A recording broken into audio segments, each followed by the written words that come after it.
Okay, oli mulabi waffe mulungi ali ku mukutu guno ogwa Farm Business Uganda. Muli mutya bannange abatulaba abatugoberera ku bugazi bw'ensi eno. Mwebala abasubscribinga, abalikingira namwe abasharinga link mukutu guno ogwa YouTube nga Farm Business. Farm Business Uganda farmer to farmer, mulimi ku mulimi. Farm Business Uganda farmer to farmer, mulimi ku mulimi. Kakati osotegezaako omuntu yenna n'omugamba nti waliwo aba Farm Business Uganda. Ebintu byaffe si byakupakuka era nsaba mutufune bulungi nga ba client baffe, mutufune bulungi. Twagala nnyo okukola ekintu ekirungi era abatugezezzaako twagala okubanga twebaza batwesiga bannange. Mwebale nnyo nnyo nnyo nnyo okutwesiganga Farm Business Uganda. Mwebalo tutegezaako abalala eri abantu banjaja gundi yampadde namba yammwe, gundi yampadde namba yammwe, gundi yambisindise ku mukutu gwammwe. Mwenna mwebale nti wemuye ekigambo kino nti subscribinga, likinga, sharinga, omuntu mulala ategere. Kuba abantu bangi bayita mu mbeera, bantu bangi babbiddwa ssente zaabwe, bantu bangi bakoleddwa ebintu ebitaliiyo. Fe omuntu watuwa omulimu tumanya nti omulimu ogwo tugenda kubanga tugukola. Tetuli nnyo tunulira nnyo ssente nti twebulankanya omuntu olwa ssente. Nti ojali omuntu emiliyoni emu naye ate weesubye. Omanya Abaganda balina enjogera egamba nti waliwo okulya eggi ne weesubye omuwuula. Abayagalanga nnyo enko zino zibike nti kirungi okulya ennyama okusinga eggi, nti omugenyi waakyala kizibu omusiikira eggi oba omufumbira naye kyangu omukwatira enkoko n'omusalira. So bagamba nti kibi nnyo eri abalya eggi ne beerabira nti nate eri omuwuula. So njagala kubeebaza nti mwebale nnyo, mwebale ddala. Kati tuva kupima bitooke, tututte obudde. Kyana yaffe abamu tubaga nti ebintu byaffe tubiteekamu obudde okugjayo omulimu okunyuma. Tukola ku mbeera nti oli ayinza okukitwalanga bwe kityo nti wapime ebitooke kyangu, naye ensobi ebeerawo nti bw'obanga eka y'ebitooke egendamu ebitooke 450 n'ogeza n'omisingamu oba fuuti emu ng'ogenda ogirya, ebitooke tebigenda kuggwayo. Nasanga obuzibu ku bakilayanti abamu n'agamba nti nze okusinziira nga bwe ndaba eka emu ey'ebitooke teswagenda bitooke ebyo nga bwe babyogera. One, bw'ebanga ettaka lye wagula teriwera, bisobola obutaggweramu. Gw'ogiraba nga ne mutwala gundi babangulidde ettaka eyo eka namba, bisobola obutawera. Kakati bw'ebanga ekyokubiri, mu kupima wano eno obanga togendedde mu layini oba lukoba oba kaguwa nekageza ne kakyamamu bwe kati, kitegeeza okuva wano okudano era ojja kubbawo fuuti. Kitegeeza nti kiba kirungi ebintu bino n'obikolera mu layini oba mu kupima okulungi. Era mbagamba nti okupima kitwala obudde, si byakugenda kola bukozi simba waliteeka wali ojamazanga olina fuuti ze webbye. Kati nga bw'olaba wano eno kamera yaffe nga ekulaga wetuva okupima kilayanti waffe. Tuva mupimira agenda simba bitooke era nga era bw'olaba olukoba luno fe tumaze okubanga tukola omulimu. Kati tuligenda tandika osima ebinnyenkya. Wetunatandika osima ebinnyenkya tugenda kukulaga nga tubisimba. Kuno ndowooza kambalage sooka ontunuulize mbabuulire bulungi. Oba luno mbalage nga nsimba ebitooke simanyi. Oba ku luno ndowooza kambalage. Vidiyo waliwo vidiyo kitugenda okubateera. Kizibu ffe osimba ekitooke kyaffe ne kigaana okudda. One, ensala yaakyo nagibalaga, ensima yaakyo nga kivaayo n'ensimba yaakyo. Ffe ebintu byaffe bisinga tubikola oluusi ku musana. Kati era eri abantu abalowooza nti eno enkuba etonnya ennyingi yeekuza ekirime oba yeekwasa ekirime, ekiyinza oba ekizibu oba oli kubanga okitegeera. Era newoba nga osimba ekitooke kino mu biseera eby'enkuba ng'okimalirayo mu ttaka, waliwo eddaala ly'olina okuteekawo nti ekirala bw'osimba ekitooke kino omukokolo n'ajja amazzi go ne geerembeka wano. Tugeze nigesi nga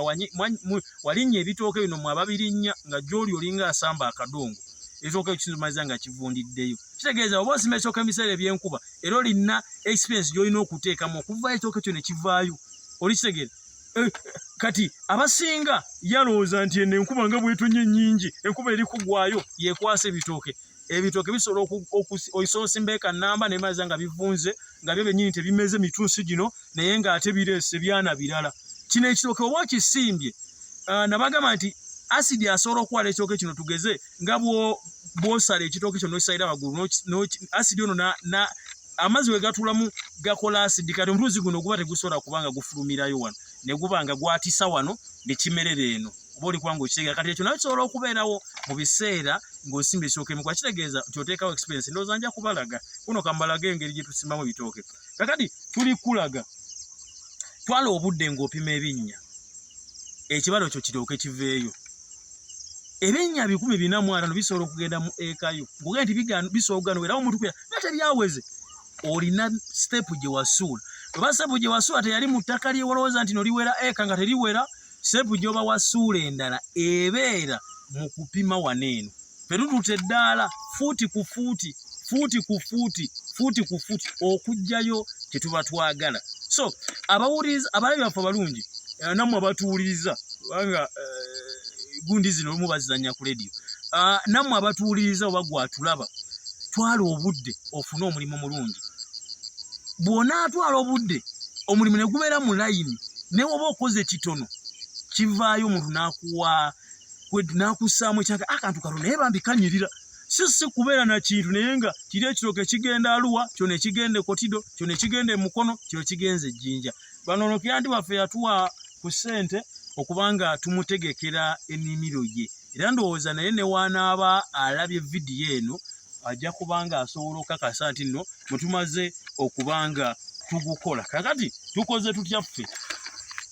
tukutte olukoba lwaffe luno ne tululeega okuva eri tulabye obugazi tusoose opima obugazi bw'ettaka ne tumanya nti ebitooke bino tugenda bitwala bwe tuti olikitegeera kubanga waneeno wafunda okusinga wano we wawanvu kitegeeza buno we buwanvu oli kubanga okitegeera kakati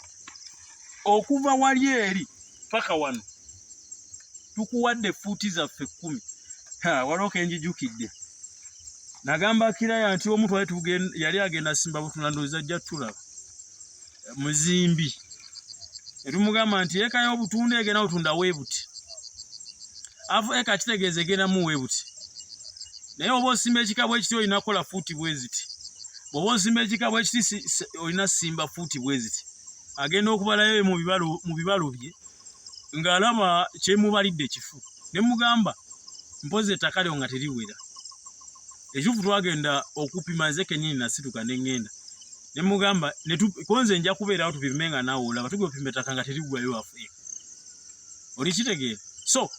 ffe tukola ekino ekyo kyekijja kugambe mu kusooka nti kisobola okugaana okwera wano ng'obuuseemu n'obuukamu fuuti ne woba obbye fuuti emu ng'ogenza ogibba ojja mmaliriza ng'ebitooke byo tebiweddeeyo obanga oba butunda oba ekirime kyonna so wano tutaddewo fuuti zaffe 10 nga ffe ekitooke tumanyi kitambula alinga muntu atambula era bino ebitooke basebo ne bannyabo okusanga olusuku si kirungi osanga olusuku nga kiretooke kiri eri kino kitambula kiri toyawula na layini osobola okuttira ekitooke kino nga bitambulira mu layini era nga neba bituse okumala emyaka 5 ng'osobola okutegeera nti layini y'ekitooke kino niyo omanyi nti eryetooke byosobola okutuwa nga tosobola tegeera nti layini oba zaali zigendawa nga tosobola kukitegeera kubanga n'okuttira kuno olina okuteekamu experience ng'ottira ebitooke byaffe bino ekitooke ne kibeera nga kituuse ku myaka 5 oba 6 nga kikyalaga nti eno ye layini bwekiti bwekyali kitambula eno ye layini bwekiti bwekyali kitambula so tuwa ebintu bino obudde omulimu guveeyo ate oli ofune bulungi nti omuntu bw'anajja waneeno n'asanga omulimu nga kintu kirungi n'okugulako ensukusa eri amajja n'agamba nti njagala ensukusa naye omuguzi ensukusa n'agula nga alaba kyali okugula kyekyo kyagwanidde okubanga agula kubanga alaba ekintu ekirungi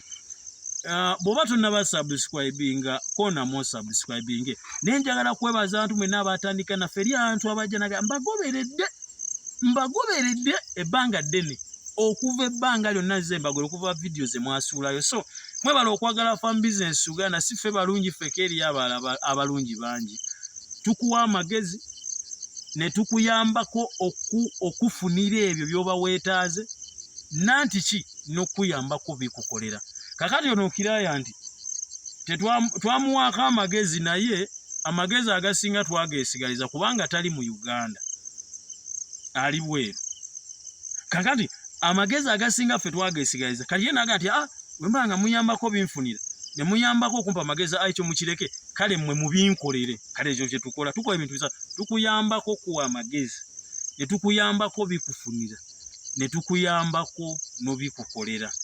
nabagamba nti amazima n'obwenkanya byetukozesa lero nekera mutagwe tugenda waliwo kera tumulala ndozooka muleke tujja batukikwasaganye naye kye twagala ge mazima n'obuntu bulamu era bakende baffe mbagamba nga mutuwa bizinensi oba contract bwebeera mukakkamu manya wootadde siffe tetwekyusa twajja banziba bakubba etwebaza nti bakubba kati omala kwekola n'ojjukira okubuuka kati togireeta Facebook tetulina Facebook ebyaffe kontenti waffe yenna bye tukola bisange ku YouTube Farm Business Uganda bwenjijja mba n'ebinjogerako ebinkakasa tuleme okubayo omuntu ajja n'akubuzaabuza twaga muntu kuyingira mu WhatsApp group n'akuyingirira mu group oluze mubeera munaganze ndi wa Farm Business Uganda tetulina WhatsApp group gye tulimu nga gye twakola kuba twalaba ngaliwo ekigenge ekigenda okulya abantu baffe ennimiro ligiraba ebinnya bimaze opimibwa simanyi obutindooza kamera esobola okuba nga ebulaga osobola okutambulako nange kakati ninayo ekibuuzo ekirala osobola okusimba ebitooke abadde ebitooke n'ofunawo ettooke kiwandiika oba okitegedde osobola okusimba ebitooke awabadde ebitooke n'ofunawo amatooke oba n'ofunawo ettooke ekibuuzo kiri nti ye oli kubanga okitegeera ekibuuzo kiri nti ye naye bw'oba oliisizza era mbakuutira nnyo okubanga tulemera ku bigimusa bino ebyaffe eby'ente eby'enkoko mbuzi empunu bino ebyaffe oba nammwe abasaawa enzija zammwe mubadde manyi nti obusubi bwe musuula obwo n'osuula nga tola kyegendereze oba olinawo ebitooke wadde 10 mu kisaakaati kyo obanga obirinawo ku lujjalo obisuulemu obusubi obwo olabe ekigimusa bye kigenda okukola singa okuumira ku bugimusa bino eby'ente enkoko kalimbwe oba akakuta n'obwo obusubi obwo bwe musaawo obwo si bino bye musaawa mu nnimiro ŋŋamba oyo pasipalamu gwe musaawo oyo ogw'omuddo ogwo gukola ekigimusa nawe tasobola kubanja kalimbwe wa nkoko kakati oyo gundi yenna wali ndowooza tujja kujja tubirage kakati wano wabaddewo bitooke era kira nti waffe yagenda oggulawo nga bw'olaba tuli kulaga nga waliwo bitooke kakati twagala kuteekawo ebitooke tulijja ffe ffennyini ne tukulaga netugamba nti mugende mu vidiyo eri oli kubanga okitegeera bwekityo bwe kiri so omulabi waffe omulungi ali ku Farm Business Uganda atugoberera nkusaba okusubscribinga nkusaba okulayikinga n'okwebaza twagala okwebaza abakiriyanti abatwesize abatwagadde abantu batuwa ssente nga tebatulabanga kekyo tetukitwala nga nagalaale ti omuntu asobola okuwa ssente nga takulabangako nga talina mu Uganda kuba abantu betukolako abasinga bali bweru wa Uganda n'omuntu naga ntaddeko ssente ku akawunti ssente bwe ziti ntaddeko ssente bwe kitegeeza omuntu oyo aba akwesize tosobola kitwala bwekityo so njagala kwebaza nga bakiriyanti baffe mwebale nnyo mwebale ddala okwesiga Farm Business Uganda tugamba nti guno omwaka ogwedde twabalozaako kati guno omwaka aye tugenda kubalagako amazima n'obuntu bulamu bye tukozesa so njagala kubebaza era mutegeeze ko namwe betukoleddeko so okwongera okwakwaba tubajja naga gundi yansindiseeyo nembalaba so ekyo kitudizaamu ddala amaanyi mwebale nnyo mwebalire ddala bagamba nti Mukama abanjagalire mutuwe emirimu tubalambulire tubamu zammwe projekiti tubawa amagezi tubalungamye ekintu ekituufu ekyokukola ate kibenga abatalabanga ku bitooke bya Farm Business mubalagirire mbage mulabe kizibu simba ekitooke nekifa nosimba ebitooke nogamba tulina ebyokuzaamu no mpozi nga sifa bakikuttemu so mwebale nnyo mwebalire